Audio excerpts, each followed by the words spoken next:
이 증상은 항생제만으로 치료가 안 될 때가 의외로 많습니다.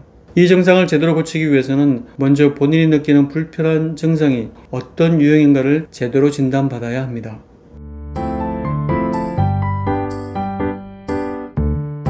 육아 건강을 도와드리는 육아보험TV의 김우현 원장입니다. 후비루 증후군은 의학적으로 코와 부비동에서 생산되는 점액이 인두에 고이거나 넘어가는 특별한 원인 없이 만성적으로 발생하는 질환이라고 정의하고 있습니다. 이 말이 금방 쉽게 이해될 뿐은 많지 않습니다. 알기 쉽게 후비루는 코에서 목으로 넘어가는 코가래 또는 인후에서 지속적으로 느껴지는 이물감으로 이해하시면 됩니다. 후비루 증상의 치료가 왜 어려운 것일까요? 가장 중요한 이유는 후비루를 한 가지 현상으로만 이해하고 치료하는 데 있습니다.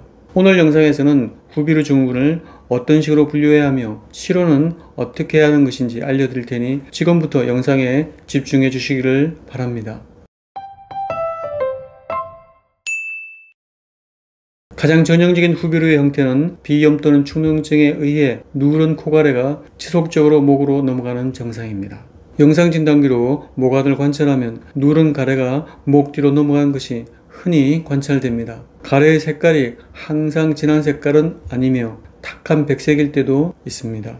이 증상은 주로 코막힘이 심한 환자에게 흔합니다. 코가 꽉 막히면 비강 내에서 생성된 코가래가 코를 풀어도 안 나오고 목 뒤로 넘어가게 됩니다. 이런 형태의 후비루 증상은 1, 2주의 항생제 치료로도 상당히 호전됩니다.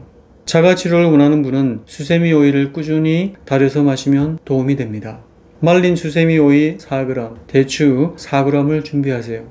냄비에 물 400cc를 부어서 약불에 약 40분 끓여서 200 내지 250cc가 될 때 불을 끄세요. 이것을 2회로 나누어 아침 저녁으로 따뜻하게 마시면 됩니다. 1개월 이상 꾸준히 드셔보세요. 수세미 오이의 내부는 그물망 같은 모양을 하고 있습니다. 이는 마치 코 주변의 부비동의 형태와 매우 유사합니다. 수세미 오이는 수액으로 마시기도 하는데 이 수액이 코 안에 정상적인 점액을 만드는 효과가 있습니다.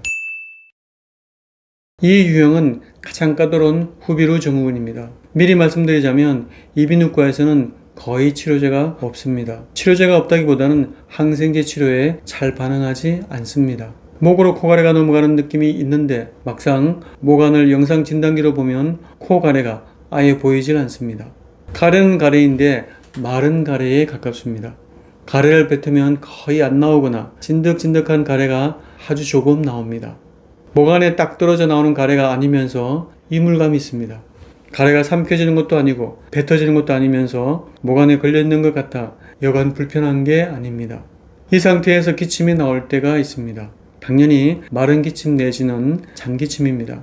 이것을 후비루성 기침이라고 합니다. 후비루성 기침이 1 내지 2개월 이상 낫지 않고 있다면 99% 마른 기침, 마른 가래입니다. 만약 마른 가래에 의한 후비루나 후비루성 기침을 첫 번째 유형인 것으로 진단하고 항생제 치료를 하면 오히려 후비루 증상이 악화됩니다. 가정에서는 그나마 시도해 볼 수 있는 방법이 오미자차나 오미자청입니다.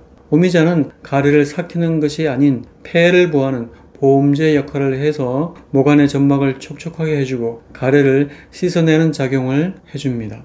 그래도 여의치 않다면 이 유형의 마른 가래나 마른 기침은 한의원 치료를 권장드립니다.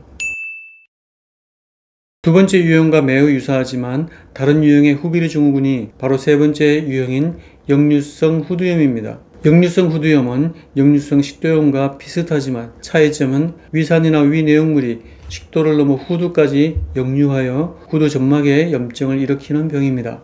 위산이 후두를 자극하면 후비루 증상인 목의 이물감이나 가래와 함께 기침을 하고 목소리가 잠깁니다.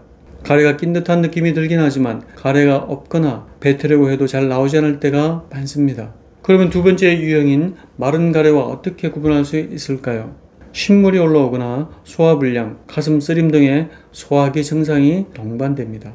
이 유형의 환자는 위식도염이라는 소화기병이 있는 상태에서 2차적으로 위산이 후두를 자극하여 생긴 것입니다. 위식도염이라는 소화기병과 후비루라는 후두 증상을 동시에 치료하는 것이 중요합니다. 지금까지 후비루 증후군의 세 가지 유형에 관한 구분을 해드렸는데 어떠신가요? 이 증상을 제대로 고치기 위해서는 먼저 본인이 느끼는 불편한 증상이 어떤 유형인가를 제대로 진단받아야 합니다. 후비루가 장기간 낫지 않고 있는 분이라면 잘 아시겠지만 이 증상은 항생제만으로 치료가 안 될 때가 의외로 많습니다. 오늘 알려드린 3가지 후비루 증후군 중에서 나는 어떤 유형인지 의료기관에서 충분한 상담과 진료를 받아보시기를 권유드립니다. 육아보험TV의 김우현 원장이었습니다. 영상 시청해주셔서 감사드립니다. 여러분의 정성어린 구독과 좋아요도 부탁드립니다. 감사드립니다.